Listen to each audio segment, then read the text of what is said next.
From Insight to Impact, UX Secrets Revealed is a podcast by Testing Time. For our third episode, I met with Johannes Nitzschke, who is a senior UX researcher at Neugelb Studios.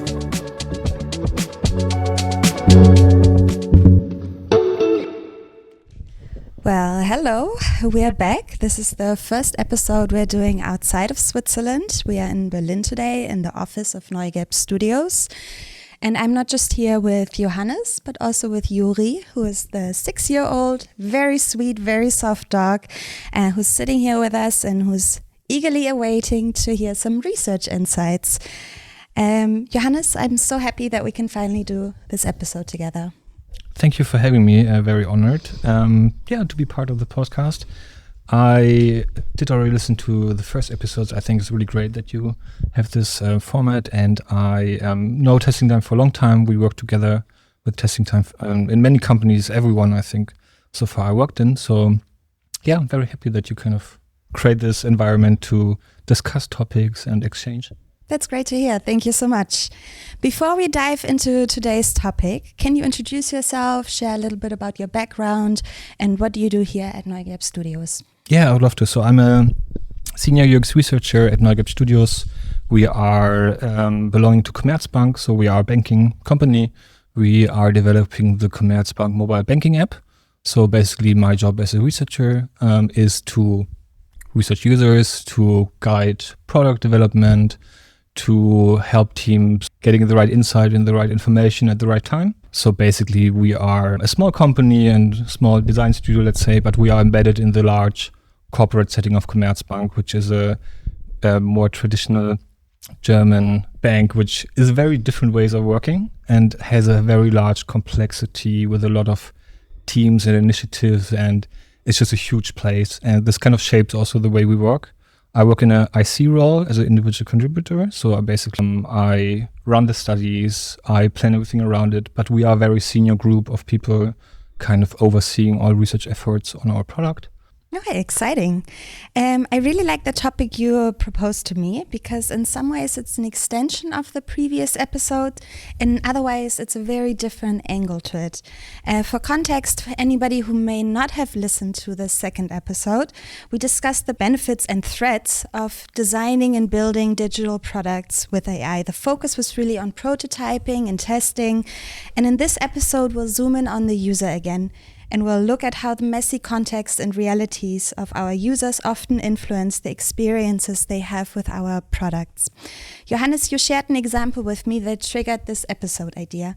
Can you share that with our listeners? Yeah, definitely. So as part of my work, I'm spending time with the users and trying to understand the context of usage and how they use our product and so on. In a recent moment, I came across a customer who, we have a banking product, and who got her account blocked because of a certain circumstance, let's say. In the interview itself, she told me that she was in the supermarket with all her groceries lined up and she wanted to pay with her bank card and it wasn't possible. And she didn't know why. She was like, I have enough on my account. So she opened her banking app and kind of checked and hey, what's going on? And she couldn't find out the reason why something wasn't working. So what that kind of tells me is, of course, that our system have to be kind of smart and tell users what is going on, of course. But also that kind of product experience happens in the environment, basically. And what I see us and a lot of product teams always doing is kind of designing and checking for the happy path of a customer, understanding their experience through research, and by that, creating in kind of a testing environment in which we can observe behavior and understand the customer. What sometimes can happen then is that we are kind of forgetting the real life messiness of the customer and where all these little interactions take place. Also that, because I look at banking apps every day, all day, this is my main job. What can happen is that we're kind of forgetting this kind of real life experiences and messiness, and that we're not also designing for it, because customers need a banking app at the right moment, at the right time, and it should work, right? You need access to your money and everything. But it's not, they don't think about this in their free time. They don't go through the banking app browsing and I wonder what my banking app has to. Yeah. It's very focused on getting the job done at the right time and needs to work. My background is in design research and ideation and kind of are helping to build products and also in a creative way. I work a little bit in the intersection between design and research.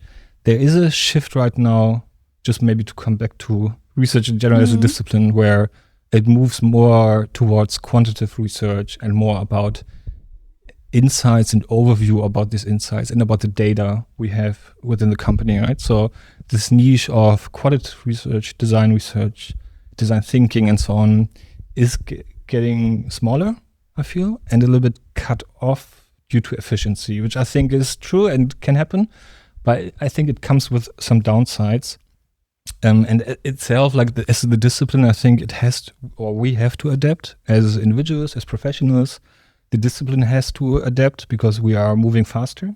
And with AI, we're moving even faster. And I think research was already at some point the slowest discipline in this kind of work. So we run studies, but it takes time. And we have sprints, but we, for really good study design, need much longer. So I don't think each company wants to invest that time and take that time. So we are in not a hamster wheel, but we are moving faster and faster.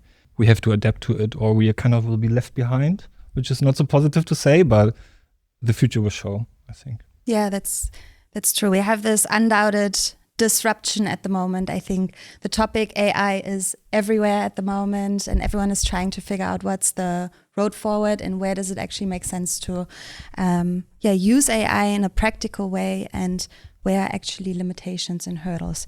How do you see this, especially when it comes to research? What are the biggest limitations and challenges of automating certain processes? Yeah, I think this is a super good question. I think to think about and talk about, because in our work, we basically are primed for being more efficient and making things better. We show up to work and we're thinking, what's the problem? And I want to solve it, and it should be more efficient. So we're being paid and here for kind of making things better and faster.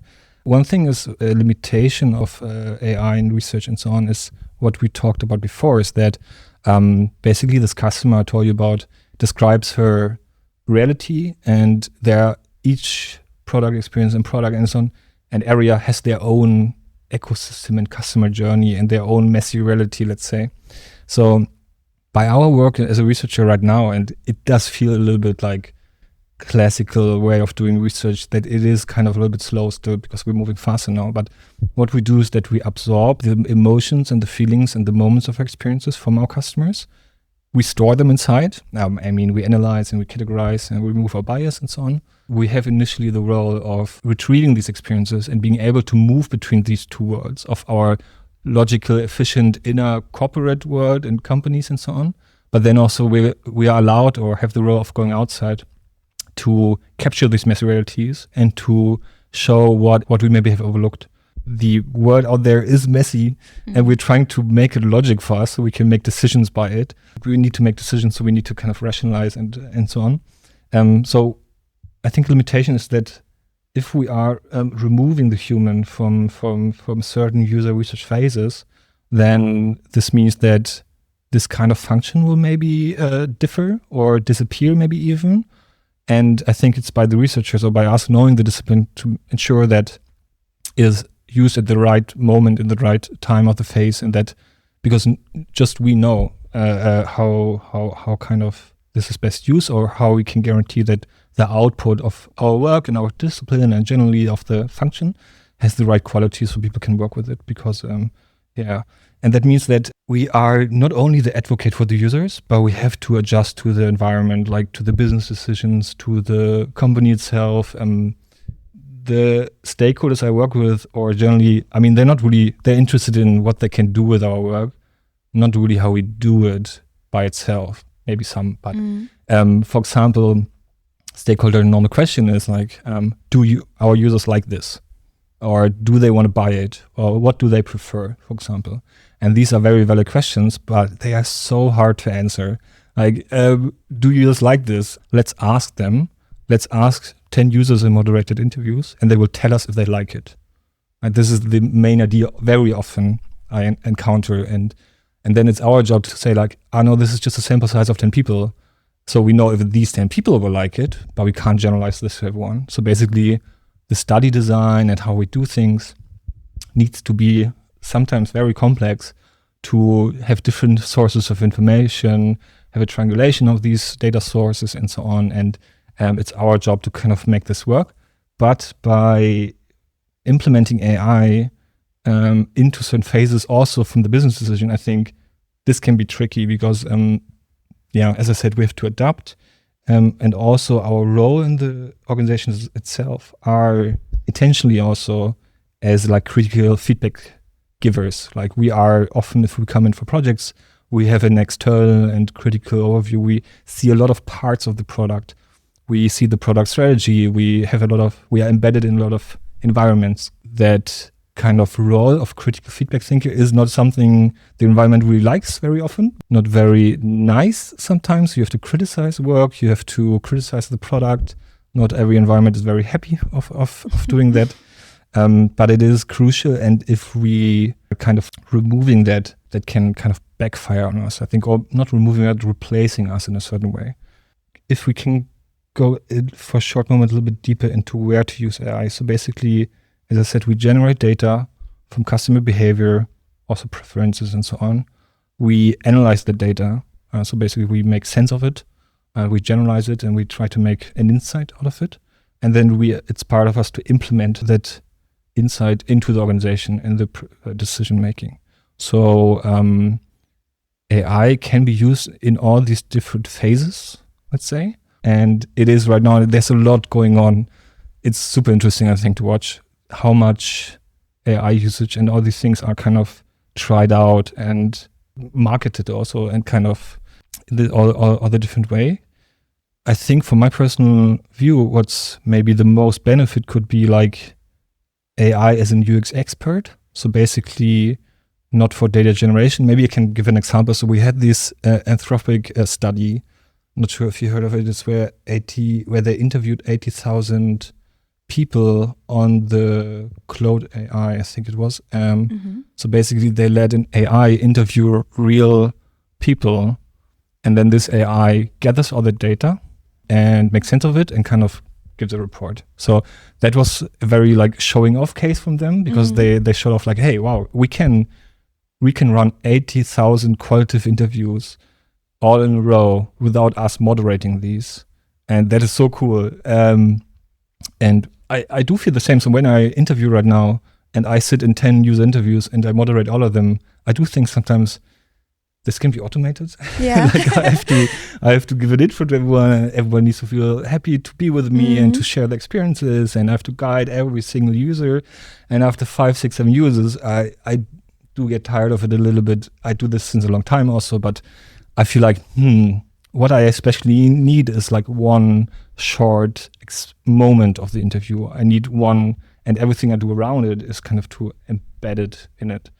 And what they did with this AI is really cool. But what they actually did, and there's a lot of information out there, is they actually ran a survey. So they surveyed 80,000 people using an AI, which could have been a survey, because it doesn't go very deep. It just asks people like, what do you think about AI, and so on. So we are trained to go deeper and to extract moments and also to question things, because humans are not logic.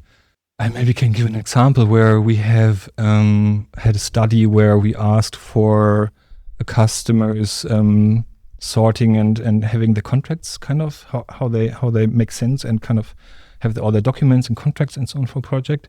And when we ask them, they tell us, yeah, I have it all together in one place. And then if you're an AI or an experienced researcher, that maybe means that, oh, they have it all in one place. That's great. Like they have a file basically at home, and then they have it sorted after the insurances or contracts, whatever. But what it tells me as a researcher is that this can mean everything, like all in one place. This can mean in one place in the apartment, like piled up. This can mean all over. This can mean so much. And basically, I need to go deeper. I ideally need to go to the customers and see it myself and see the environment, to learn from it, and so on. So coming back to this, I think AI as an UX research expert is something really beneficial, maybe because basically we have all that knowledge, and having access to that knowledge and being able to prompt it and to have access to it 24/7 for everyone in the company. Basically, right now they ask me, like, have you studied? Do we have an insight? I store all that knowledge in me and in my documentation we have as a team. but is not very efficient sometimes. Like documentation is a problem overall, I think, and having easy access to it. You can build up systems like research repositories, like huge databases of your research, and a lot of teams do that.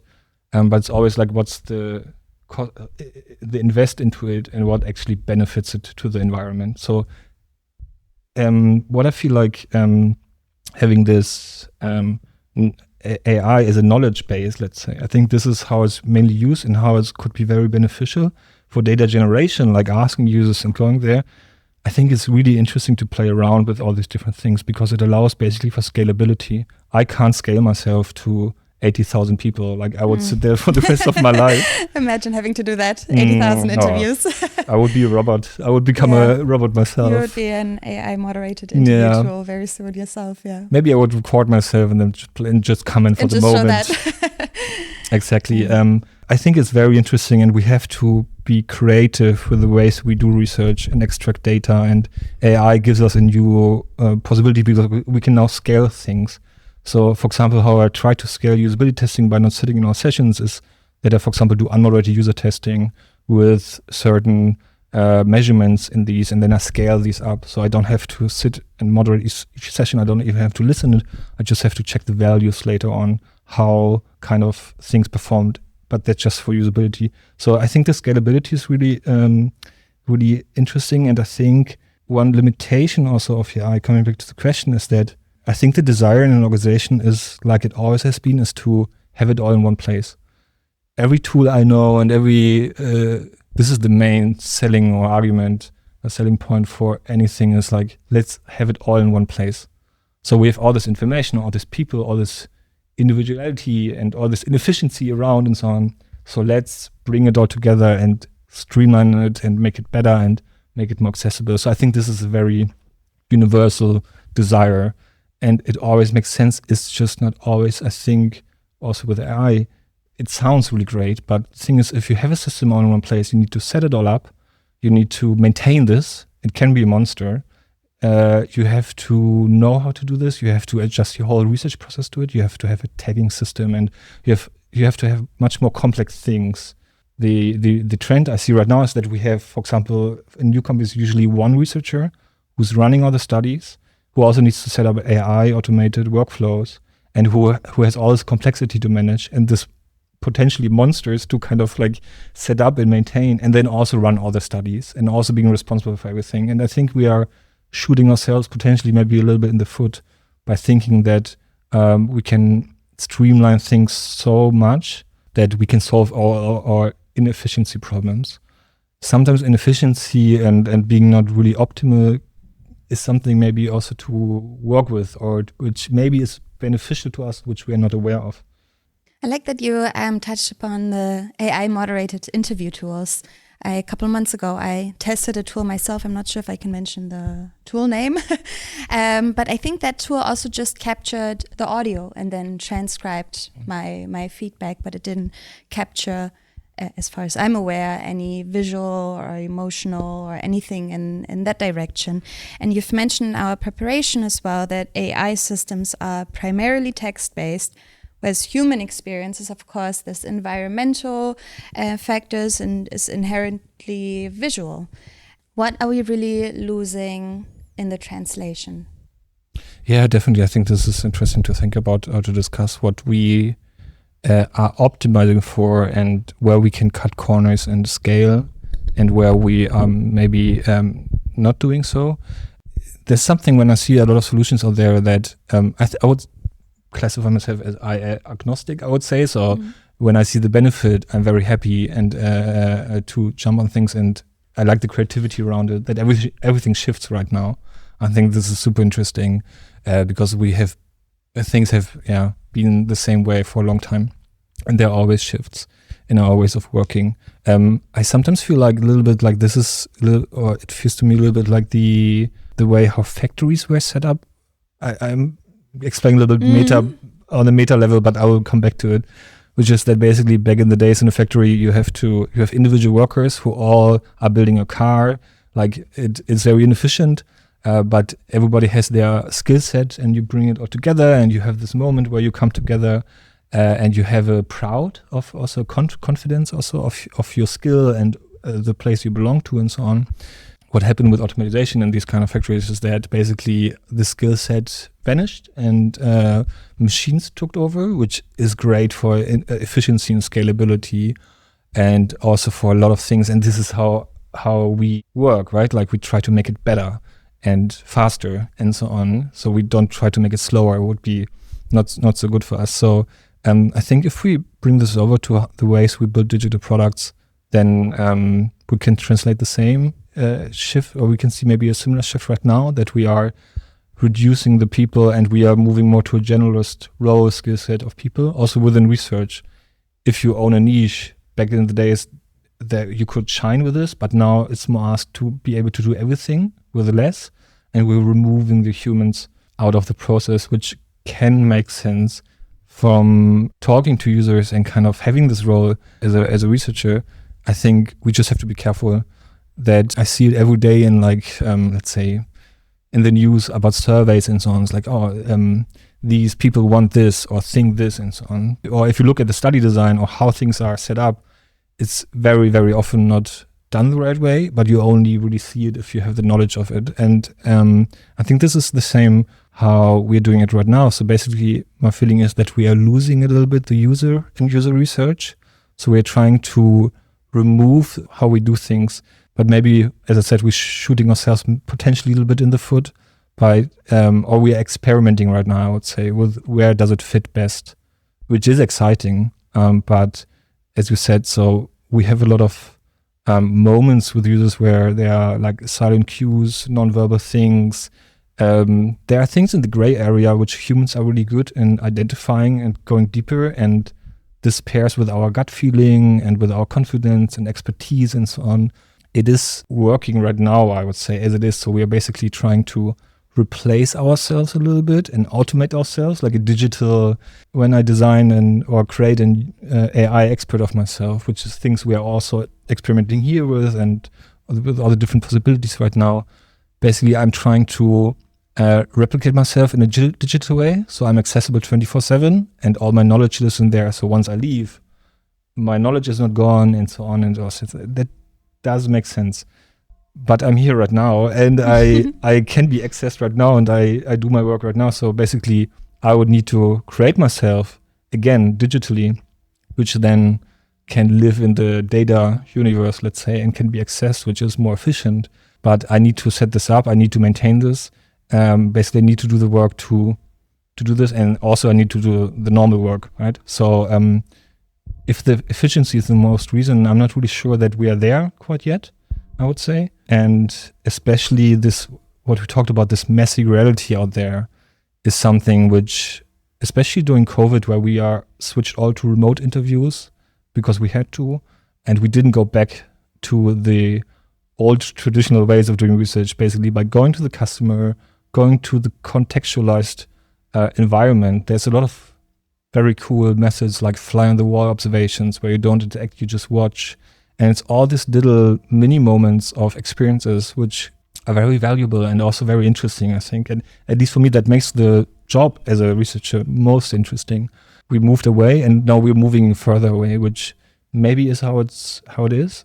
Yeah, just my thoughts that we have to be careful maybe to not make it so universal and uniform that in the end can maybe create a fatigue. Because as everything is polished and glossy and always accessible, I think that maybe this can create like a fatigue, or also maybe have a problem on the confidence of people. When I see very successful teams, they usually develop a confidence and a gut feeling, and they have trust in, I make this decision, I assess that risk, also using research, and then I'm confident that I can do that. And by having this very heavy assistance way of working, I feel like maybe this can be in the way of teams being very confident and trusting their gut and knowing that they have knowledge and they have, or developing this as well on their own. But this maybe especially for people joining the industry right now. Yeah. I like that word of caution overall. There are a lot of benefits, but generally, the human can get lost very easily. Next question is, generally, I think like the last 1 or 2 years, so there's been a lot of talk around and a big push for AI personas in user research because they provide very quick, efficient output that teams can work with directly without much hassle. Do you see a danger in making insights too digestible? You mentioned before, like this glossy, this polished result that we sometimes may get. Do you think we're sacrificing the nuance for the sake of speed? Yeah, definitely. As you said, like I think the overall approach is that these AI personas and synthetic personas we are now seeing, which that they are really easy to work with, and they always have an answer, and it always kind of is helpful in a way. This is super interesting to work with. I think this can have a really beneficial moment when you, for example, we also experiment with this right now, where you have teams kind of developing ideas and need a brainstorm partner, basically. Maybe they are doing research later on, but right now they just need to be aware of the customers out there and being connected to customers. I mean, this is the main point of personas as well, and I think why they failed, right? Like, we try to represent customers by categories, let's say, and we're trying to make the people feel the customer, kind of. But this is also why personas failed, because they're too generic, and they just knowledge of the customer doesn't bring us anything really often. I'm just aware, like, oh yeah, but I need, mostly people need very specific information for very specific questions and answers. And that's why we are creating research design and other studies and so on to be very specific on this. And basically, I feel like the field is kind of potentially maybe reinventing something which maybe was already broken with personas at some point.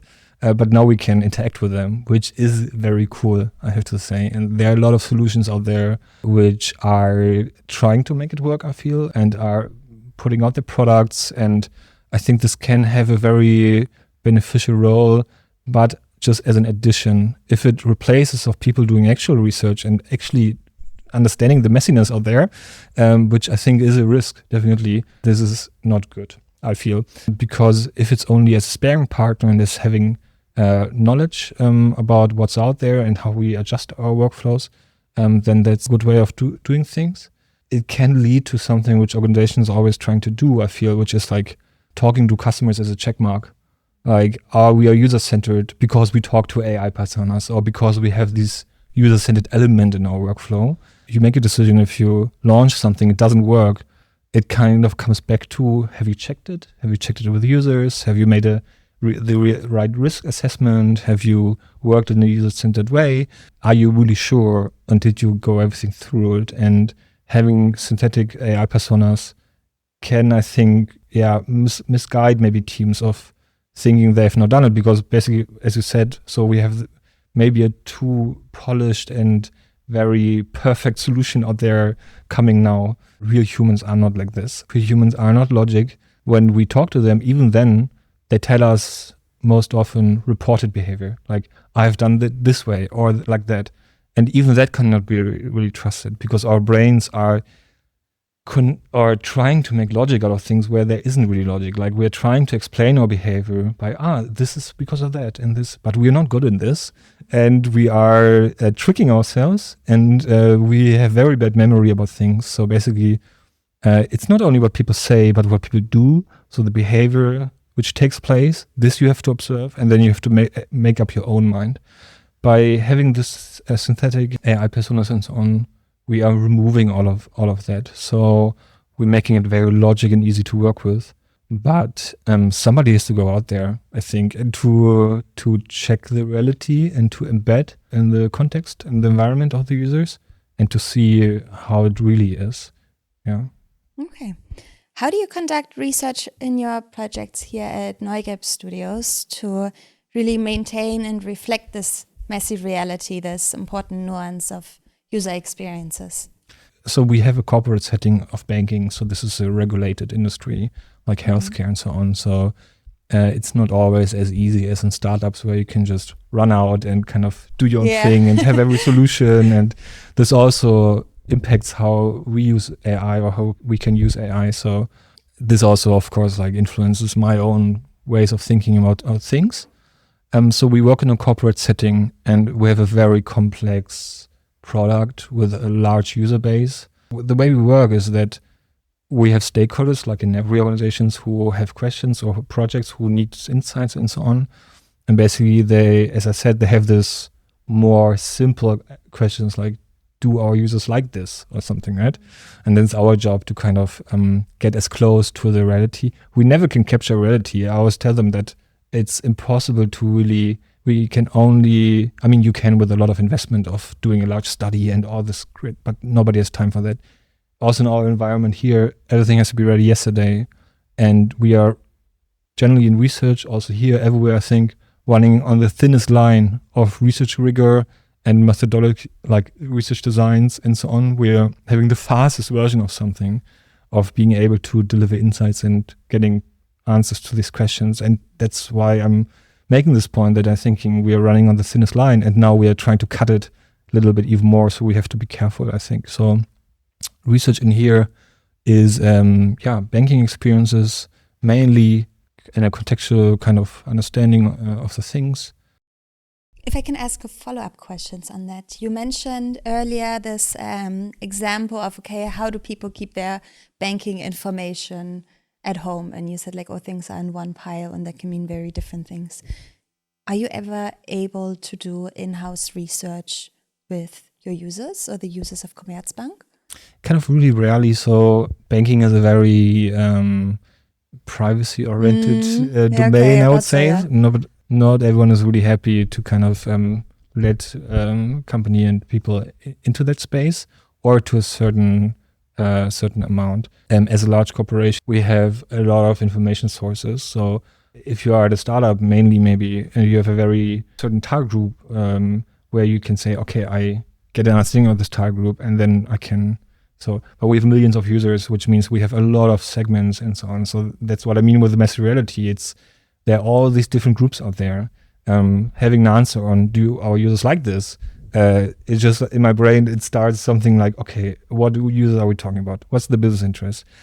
We have different priorities. I have to find out the different priorities of each segment and so on. So it's the question sounds simple, but something in the back is very, very advanced. That means going out there and talking to users can be tricky because. So I have to say I did do this recently for also in-house testings, especially also with testing time. Oh, nice! That's good to hear. Which worked really well. Which is testing with non-tech savvy customers, basically, because by going all this digital and remote ways of doing research. That means that we are kind of leaving out a certain segment, which is people who are not super technically savvy. And it's also very hard to find them because usually they don't register at online panels. They're not doing unmonitored user testing. They're not really out there in the digital world where we can recruit them and get them and so on. And when I had these customers for in-house testing, it was super interesting because basically on usability, they gave me totally different insights. Like everything, their understanding of components and of elements was so vastly different to what before I tested with tech savvy. So I wanted then to also bring in their perspective. It kind of blew my mind. It was like, oh wow, yeah, I never thought it that way. So, and these are really interesting people also to sit together with. One lady came from a pub, for example, directly from a Kneipe to the interview itself, and it was very hands-on and very, very interesting, I think, to kind of have contact with these different target groups. Okay, no, I think that example is really interesting. I immediately had the image of my grandparents in my head because they don't even have internet at home. And I remember how difficult it was for them, once their Sparkassen customers and Sparkasse closed down a lot of locations and they were not able to take out their cash anymore. And like, it just made it so much more difficult for them. So it's really interesting to hear that you're also testing with these type of audiences that give very different insights on how to use maybe a mobile app. Yeah. My grandma wouldn't know how to do that. Yeah, exactly. You already touched on it a little bit earlier. We know that AI is biased and we know that humans are biased too, inherently. How do these two biases differ and where do you see the bigger threat between the two? Yeah, I think it's a very interesting topic to think about because as researchers, we are kind of trained to know our biases, knowing when we have them. So for example, when I run interviews, and I do this since some years, but what still happens to me is that I kind of memorize the answers or insights better from people. I kind of vibe with it a little bit more. And of course, I have to kind of remove this from having proper analysis and from kind of clustering out the data and to kind of make sense of it. If I talk about moderate sessions, then that's just a bias which we cannot remove, but we have to be aware of. And that's something within AI, which I am thinking maybe gives us an opportunity or maybe also a limitation of removing our bias at certain points, but also maybe not being aware of the bias we have in certain data sets.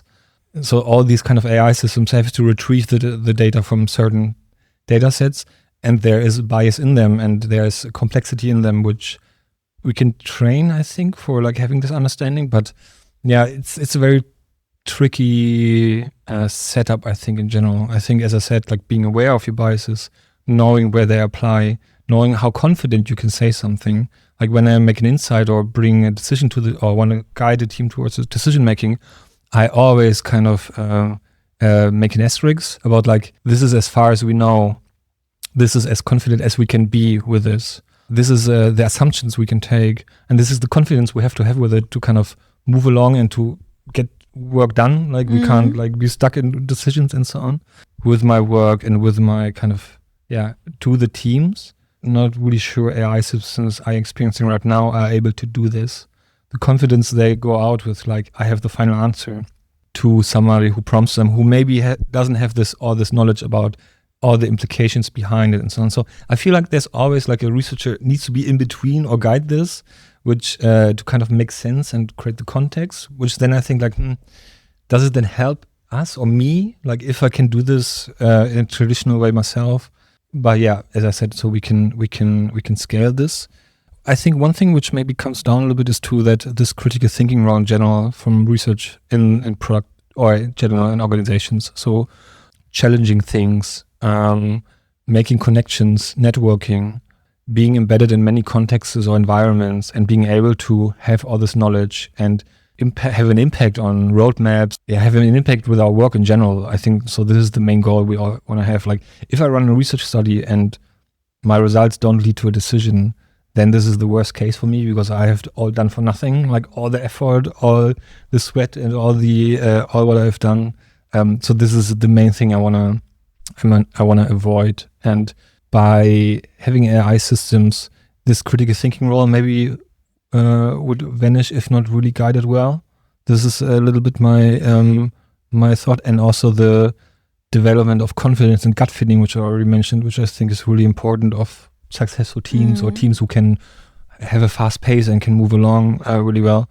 This can maybe be impacted by it, I feel. You suggested earlier that AI or automation in general might be better suited as a UX research expert, this living repository of all past studies, this database, I'd say. How does the role of the researcher change if the machine is the memory of everything in the past and the researcher is responsible to maintain this empathy? Yeah, exactly. I think this is super interesting angle to look on. So the feeling the thought I said about removing the user in user research, which basically doesn't make it user research anymore. Maybe there's also potential and upside to it, which is that, as I said, the Anthropic study, for example, or like using AI for data generation, especially in qualitative research, is a high potential of scalability and so on.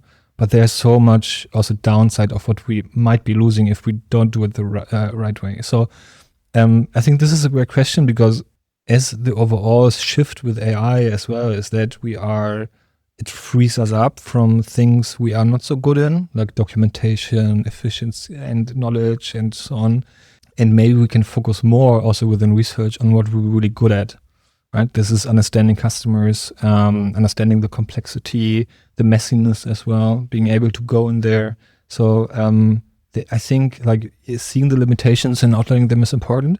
Maybe this also gives us more room and more possibility to go in there where automation and machines are not really good in it. So I think with LLMs and so on in general, we always had the problem with not being able to identify humor or irony and all these different things, which maybe over time got better and so on.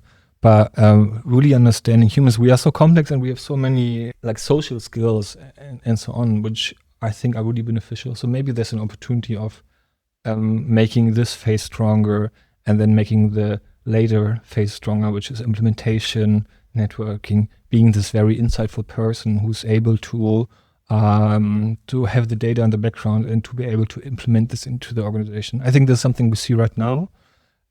So there might be the opportunity for us to kind of, do that. Mm-hmm. Looking 5 years down the line, if we stop training junior researcher because more simpler tasks can be done by automation or by AI now, where will the next generation of researchers come from? Yeah, it's a hot topic for the industry, I feel, and it's something which also I personally experience with when I'm mentoring new junior researchers. I think in our bubble we're very, from my perspective, very supportive, very positive in general and so on. And when I have moments where I'm kind of mentoring or guiding people into the industry and so on, I see them struggle, and it hurts me to see that, because I know that there's a lot of moments. So, for example, I talked to a woman a while ago who moved to the US, got a visa, took a huge student loan, tried to get a job, and the industry just went down in that right moment. And I thought, like, wow, that must be so hard. Like, you kind of relied on the promise and everything that this is, and maybe this is your thing, maybe you're passionate about it. This is how it was for me. I'm very passionate about humans in general and social interactions and kind of being the detective to kind of find out things and then to make it useful for company and so on. I think this is, so I see these people being very passionate about it, but the opportunities are just not there anymore. And I think there's a lot of written and thought about that already, that AI systems are kind of taking over the junior research role, and that in the UX discipline also in total, like, we are getting older over time and getting more senior, but the career trajectory and path isn't there anymore, really, from my experience. I kind of went away. So that is definitely a problem, because the discipline itself will change, but we also might dial back a little bit to a previous way of workings. What I see a lot is right now in openings is a solo UX researcher roles, as I said, people who run the studies, navigate complex product environments, and also need to set up AI systems and the whole workflow behind it and so on. And and also they are looking for a low seniority of researchers to save costs and to have a people like mentality, which is really good, but there's so much complexity to it. So maybe this kind of solo researcher, knowledgeable inside person is the future as a setup. It just will be very hard, I think, for us to kind of maintain this, because a lot of people are also leaving the industry and it is shifting, and no new people are really coming in the discipline. So that might be tricky for us, but it really comes down to how things will evolve. We don't really know. I feel we are in a really huge dynamic shift in everything, and it will show, and then we have to adapt, I feel. Yeah. You also mentioned earlier that as a researcher, it's so important to have this confidence and this gut feelings about certain interactions. And I imagine if a new user researcher doesn't have those experiences anymore, it's also hard to develop this confidence in the first place, and like be able to judge certain feedback or certain insights. Maybe just so that, because definitely, and there's a gut. I mean, in every discipline, I think every job you do, you develop a gut feeling and a confidence and experience over time, and so on. For me, for example, because I'm coming from a qualitative and usability and design research angle into the job initially. For example, I watched like 1,000, maybe 100,000 video recordings of usability and unmoderated tests and moderation of tests and so on. And what I noticed is that over time you develop that gut feeling, and that means that you can see an interface and you don't need to run the test anymore because you can identify everything with it already, because you've seen that just like so many times. And but yeah, if, as you said, if you don't have that moments of experiences you don't develop that experience in gut feeling, and then you're basically asked and tasked to do something which maybe is out of your comfort zone, and you're doing your best, and there's really no blame and no shame on people kind of doing their best with the skill set and with the requests of the environment they are in.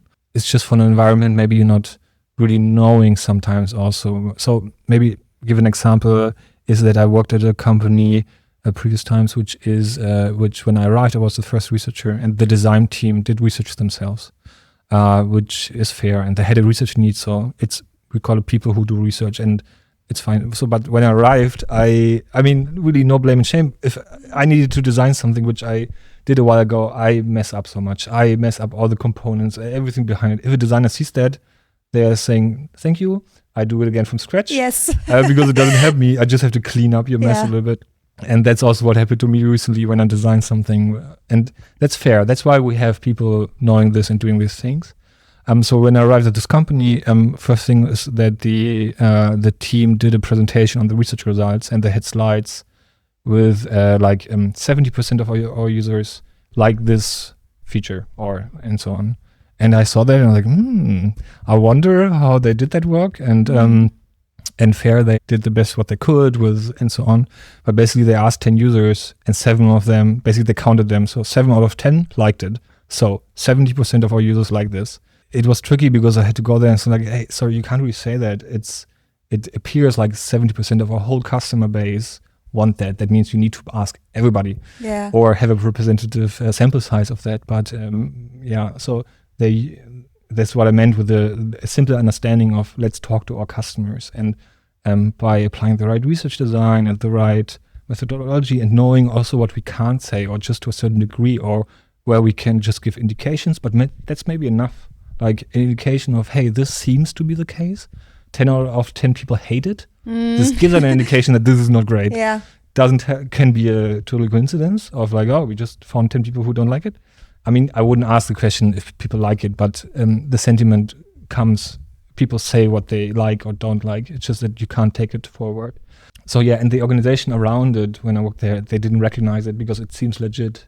Like they can't spot that that can't be really generalized, and maybe they're doing the wrong decision, and they were going to find out after the launch, and then it's going to be very expensive, and then they're going to track the decision back. They're going to find out eventually. So it's my job that when we do something, and then when the risk to be able to kind of show the limitations of it, and that you can only do with the experience and expertise which you develop over time, and that changed, as you said. Okay. We are already at my last question for today.